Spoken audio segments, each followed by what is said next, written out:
Hello children, very good evening. I hope you all safe and secure. So in last class we have seen the first part of the lesson called The Last Stone Carver, and now we are going to see the rest of the story. So as we all know that there lived an old man. He was a traditional sculptor. He made a living by making statues for temples. He did this work because he believed in traditions. His father was a sculptor too. But his son Gopal was different. He used to argue with his father about the stupidity of not changing his profession for good. So one day, Gopal went out of home for Agra to be a more successful man in life.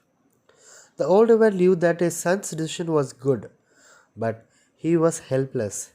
He loved his traditions and his cultures. After Gopal went away, he continued to work more and more. He had a servant by name Salim who was very dedicated to him. He came to work there 5 years ago. Now, let us see the second section of this story. Now, I am going to read out, children. Please listen carefully. And I will also give the meanings for the new words. Okay. Days and weeks went by. It was a month since Gopal had left. The old man worked tirelessly. Tirelessly means continually. It was all there in the strong, straight shoulder of Krishna, his soft curved hips, the pointed fingers holding the flute delicately to his lips, his serene face means its calm face, eternally beautiful.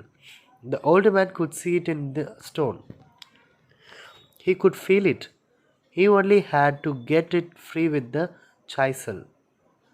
He didn't feel hunger. He didn't feel thirst. He was driven by the strong desire to finish the sculpture in time. Strong desire means wanted to do something immediately. Sculpture, the children's statue. It was his biggest piece of work, his best. It would also be his last.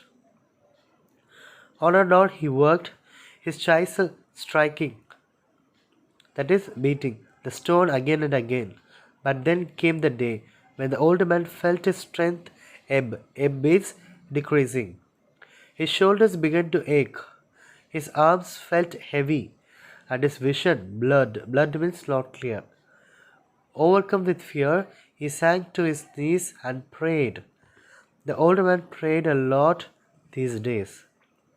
Master Ji, Salim said, you haven't touched your food again. Please have some rice and vegetables. You only had a glass of milk for breakfast. Have the curd. You like curd? I know you do. The old man looked up. He whispered. Whispered means telling everything in a low voice. I don't think I will be able to finish it. If Gopal was here, it would be different. He hadn't yet learned to carve the finer details, but in a year or two he would have learned surely. He felt silent. It was the features and hands that gave him trouble. There was something missing in his figures, that something which can be taught. Because it comes from somewhere deep inside you. Salim whispered, from deep inside here, and he pointed to his heart. The old man looked at the boy surprised. He saw him blush and turned his face away. Blush means shy. You are right, Salim, you are right. And then he added with sudden bitterness, and if you don't have it here, he thumped his chest. Then you would better go to Agra and mass produce ashtrays for tourists from abroad. Then the old man coughed painfully and reached for his glass of water. Eat, Master Ji, eat. Everything will be all right. After he had eaten, the old man once again took up his hammer and chisel. He worked till late in the night. In the early hours of the morning, the chisel fell from his hand and the hammer dropped to the ground. His old body sagged, which means hang down, falling forward limply, which means there was no stiffness. His forehead struck Krishna's flute and slid down the statue to rest on the pedestal. Hi Ram, he muttered. Muttered means shouted, and sank into a comfortable darkness. When he opened his eyes, he found himself lying on a cot in his bedroom, covered by a light cotton blanket. Okay, children, now look at the glossary. Serene means calm, blurred, become unclear, blush. It's kind of showing shyness. So, from this second section, we understood that the old man struggled very hard for a month to complete the statue of Radha and Krishna. His hands were very weak and his mind was weak. He didn't feel hunger and thirst. His chisel was striking the stone again and again. He had a strong desire to complete his work. He prayed and he cried. He wanted his son to help him. Finally, in the wake of the day, the old man fainted. Now look at the other exercise. Read the sentences and number them in correct order. The old man worked tirelessly on the sculpture. He had a strong wish to finish it in time. Over days, he felt very weak. He thought he wouldn't be able to finish it. He wished to have Gopal with him. He realized that Gopal must learn to carve the finer details. Salim felt that it should come from within. So all these sentences are arranged in the correct order. So you can put 1, 2, 3 like that. Now we are moving to the third section. From the workshop, the chipping sound of the chisel reached his ears. He listened. Had his ears deceived him? No, he could hear it again. The strong blow of the hammer on top of the chisel. Deceived means cheated. Gopal, he was back. Gopal had returned. He would help him. They would finish the statue. He stumbled to his feet, crossed the small room, and reached the door. Stumbled means can't balance.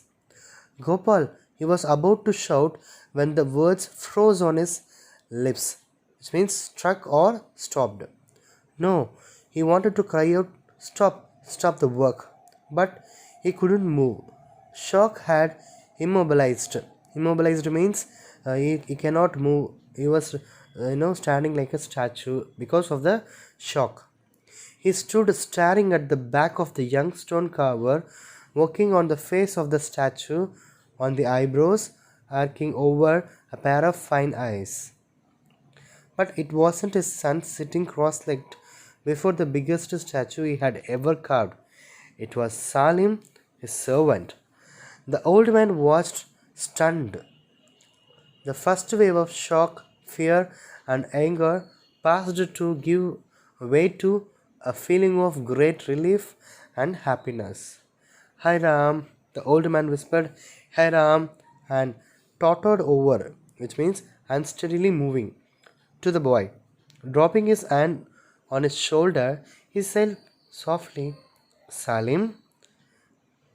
The startled boy turned, which means surprised boy, turned and looked up at his master. He rose to his feet clumsily, the hammer and the chisel still in his hands. Clumsily means careless way. "Salim!" The old man searched for words. I only wanted to help," whispered the boy. I'll learn. If you teach me, Masterji. I have practiced secretly for almost 2 years in the quarry. Please tell me. For many years I wanted to become a sculptor like you. Yet I fought the feeling, but it proved too strong. I know there is nothing in this world I would like to do more. There is nothing in life that I could do better. I want to become a stone carver. Will you please teach me, Masterji?"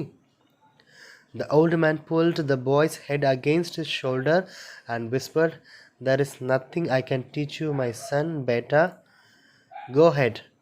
You have it in your hands and in your heart. I know you will be one of the country's finest stone carvers." And the story ends here. It was written by Sigrid Srivatsa.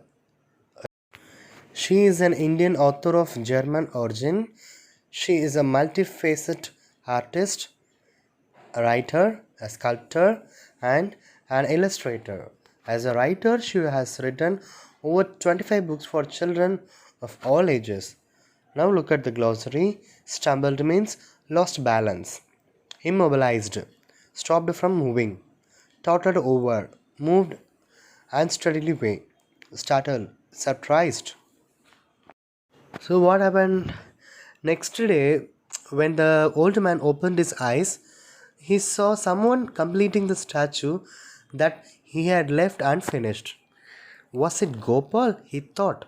No, it was not Gopal but his servant, a boy called Salim. Salim was sculpting Krishna's statue in a wonderful way. The old man watched everything with shock. The first wave of shock, fear, and anger passed to give way to a feeling of great relief and happiness. Salim said that he had practiced sculpting secretly for almost 2 years in the quarry. He wanted to become a sculptor like his master. He begged his master to teach him. The old man told that there was nothing to teach him as he already has it in his hands and heart. He has found his successor. Now look at the other exercise from paragraph 1 and paragraph 4. Paragraph 1. Who listened to the chipping sound of the chisel? It is the old man. Who was working with the hammer and chisel? It was Salim. And paragraph 4. Who was staring? The old man was staring. Who was the young stone carver? It was Salim. What was he working on? He was working on the face of a statue. I hope you all enjoyed this story. I will send you the PDF link. Please copy this in your classwork notebook. Okay, bye bye. Take care. Have a nice day.